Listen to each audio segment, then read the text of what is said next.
Hello friends, today we are going to do the third part of our chapter, the biological weathering. So biological weathering अगर हम देखें, we have seen till now the mechanical and chemical weathering. Biological weathering मतलब जो natural जो हमारी living things है उससे जो वेदरिंग प्रोसेस होता है उसे हम बायोलॉजिकल वेदरिंग बोलते हैं.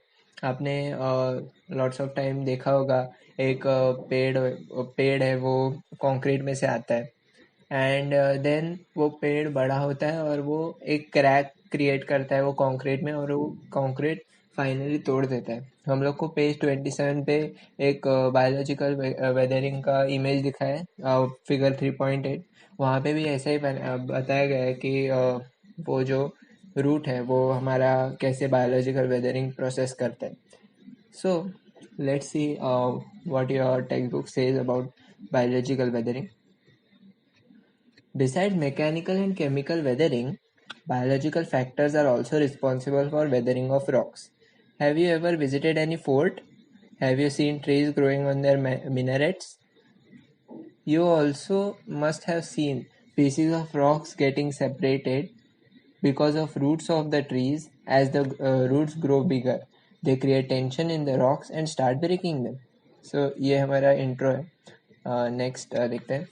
Ants make large ant hills. Rats, mice, rabbits and other worms and insects make burrows in the ground. These animals are called burrowing animals. Because of their activity, weathering of rocks occurs. Besides these, algae, moss, lichen, other flora, etc. grow in the rocks. They also help in weathering. So जो ants है वो ants हमारे जब ant hills बनाते तो वो एक मिट्टी को बहुत ही फाइन कर देते हैं. अगर एक मिट्टी बहुत ऐसे रॉक जैसे होगी तो उसको बहुत ही टुकड़ों टुकड़ों में काट कर या फिर वहाँ पे बहुत लूज मिट्टी डालकर वो वहाँ पे अपना एंटहिल बनाते हैं. सेम रैट्स माइस वहाँ पे ग्राउंड में होल्स बनाते हैं. उसकी वजह से जो हमारा ग्राउंड सरफेस है या फिर रॉक सरफेस है उसको उसका जो सपोर्ट सिस्टम होता है ग्राउंड के अंदर या ग्राउंड के बाहर वो डैमेज हो जाता है और उसी वजह से weathering of rocks happens. Same rocks के ऊपर हमारे एल्जी मॉस और लाइकन ये तीन हमारे ग्रीन प्लांट स्पीशीज हैं. वो उस पे ग्रो होते हैं और उसी वजह से weathering of rocks occurs. Then we'll see what are mass movements. Mass movements मतलब जो नेचुरल जो मूवमेंट्स है अलग अलग, जैसे विंड मूवमेंट होगा या फिर वाटर मूवमेंट होगा, ऐसे अलग अलग मूवमेंट्स है. उनकी वजह से जो हमारा वेदरिंग होता है तो उनकी वजह से जो नेचर में डिफॉर्मेशन आता है उसको बोलते हैं मास मूवमेंट की वजह से जो वेदरिंग होता है. So let's see mass movements और also called as mass wasting. The weathered rock materials start moving along the slope due to gravity and accumulate near the foothills on the gentler slopes. This process has been happening for years.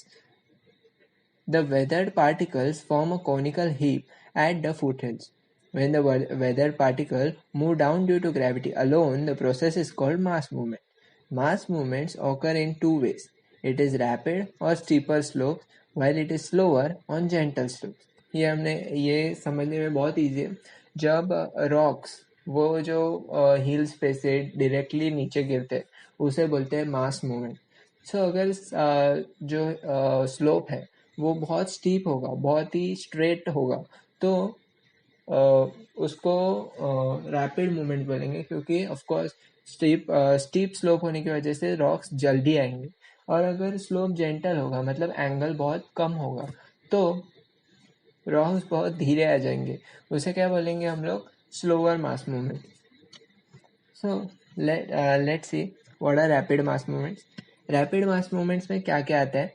Rock falls, landslides, land subsidence occur rapidly. Their effects are very destructive. The probability of these events is more in the regions having humid climates and steeper slopes. A thick layer of weathered materials form on the slope. When it rains in such area, the rainwater penetrates the weathered material and their weight increases. The weathered materials move very rapidly and come down the slope. The mudslide at Malin village in Pune district, sometimes the weathered materials do not move downward but sink in situ where they are. This is called slumping. Such rapid movements may also occur because of earthquakes. So what are rapid movements? Rapid movements में पहले हमें तीन जो movements है वो याद रखने हैं, rock falls, landslides and land subsidence. So इसमें ये बहुत ही डिस्ट्रक्टिव होता है. Being in Mumbai board, Mumbai SSC board, I can actually ensure that we must be living near Mumbai or in Mumbai. So whenever हम जब घाट्स में जाते हैं या फिर कोई बड़ा हाईवे है जो घाट्स के हिल्स के साइड में से जाते हैं, तभी हमने देखा होगा कि माउंटेन्स को एक जाली लगाई होती है. सो ये जाली क्यों होती है? वो जो रॉक्स है वो वहाँ पे फॉल होते हैं, वो गिरते हैं, इसी वजह से वो प्रोटेक्शन के लिए लगाई होती है. So those rocks which fall from the steeper slopes are known as rock falls, और वो बहुत ही डिस्ट्रक्टिव हो सकते हैं. और ये मोस्टली ह्यूमिड क्लाइमेट और स्टीपर स्लोप में मिलते हैं. अभी ह्यूमिड क्लाइमेट में आप बोलेंगे क्यों? सो ह्यूमिड क्लाइमेट में रेनफॉल ज़्यादा होता है. सो रेनफॉल की वजह से ये जो मटेरियल्स है उनका वेट इंक्रीज होता है. जो रॉक गिर रहे हैं उनका वेट भी इंक्रीज होता है, उनका इरोजन की वजह से उनका डिफॉर्मेशन भी हुआ होता है, और इसी वजह से it is very easy for these rocks to fall down a slope on the mountain. So ये हमें याद रखना है. सो ये जो हुआ था इसका एग्जाम्पल हमें याद रखना है. Example, the mud slide at Malin village of Pune district. Mud slide at Malin village of Pune district, ये बहुत ही एक हजार्डस ऐसा मड स्लाइड था. ये आप जाके यूट्यूब पे भी देख सकते हो कि मलिन विलेज में जो मड स्लाइड हुआ था उसके बारे में. Sometimes the weathered materials do not move downward but sink. अभी इन सिंक को क्या बोला है उन्होंने? इन सितु. इन सितु मतलब in in the same location, in the same location, ऐसा हम बोल सकते हैं. एक होता है इन सितु और एक होता है एक्स सितु. पर एक्स सितु का यहाँ पे ज़रूरत नहीं है, इसलिए इन सितु याद रखने के लिए इन मतलब इन द सेम प्लेस और वेयर दे आर. सो ये होता है क्योंकि अगर लैंडस्लाइड होता है, कभी कभी एक सामने वाला रॉक आगे जाता है और the next rock which comes which makes a crack, और वो क्रैक के अंदर गिर जाता है. सो ये बोलते हैं ये हम किसकी वजह से होता है ऐसे बोल सकते हैं? अर्थक्वेक की वजह से हो सकता है या फिर लैंडस्लाइड की वजह से भी हो सकता है. So those are known as in situ, और they do not move downward but sink. बाद में हम देखते हैं slower mass movements. What are slower mass movements? Slower mass movements मतलब जो स्लोली होते हैं. वो कहाँ पे होंगे? जहाँ पे स्लोप होगा वो जेंटल होगा, मतलब एंगल बहुत छोटा होगा. हमने स्लम्पिंग का लास्ट एग्जांपल में स्लम्पिंग का एक इमेज दिया है, फिगर 3.10. वो एक बार देख लेंगे तो आपको आइडिया आ जाएगा कि व्हाट इज स्लम्पिंग. वहाँ पे एक गैप गिरा है और वहाँ पे वो जो ज़मीन है, वो जो रॉक है, वो वहाँ पे ही अंदर गया है. So this is known as slumping. So let's come back to slower mass movement. So in these areas with dry climates and gentler slopes, mass movements occur slowly. Soil creep in the common phenomena in such areas. In periglacial regions, along the slopes, small layers of soil accumulate because of the movement of the soil. This is called solifluction. So, mainly ये कहाँ पे होता है? Hot climate, dry climate, और जहाँ पे gentler slope है.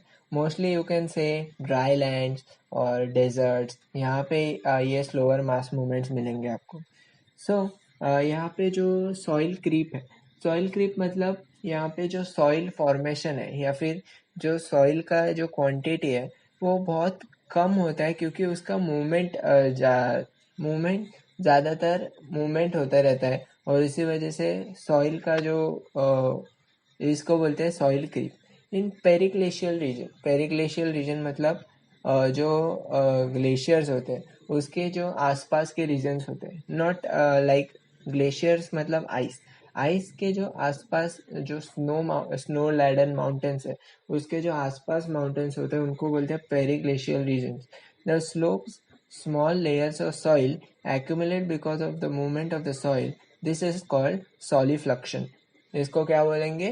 Solifluction. Next is erosion. Erosion हमें पता होगा. Erosion mostly happens due to different natural factors, different phenomena. So let's see. Like weathering and mass movements, erosion is also an external process. Erosion occurs through various agents: wind, running water, glaciers, seawater, groundwater cause erosion. So erosion is also a external movement like weathering and mass movement. ये हमें पता चला. Then erosion किसकी वजह से होता है? Wind, running water, glaciers, sea water, groundwater. बाद में we'll study the agents of erosion and landforms produced by them in the next lesson, वो जो है हमारा exogenetic movements part 2. So ये भी यहाँ पे हमारा जो थर्ड चैप्टर है वो. Thank you.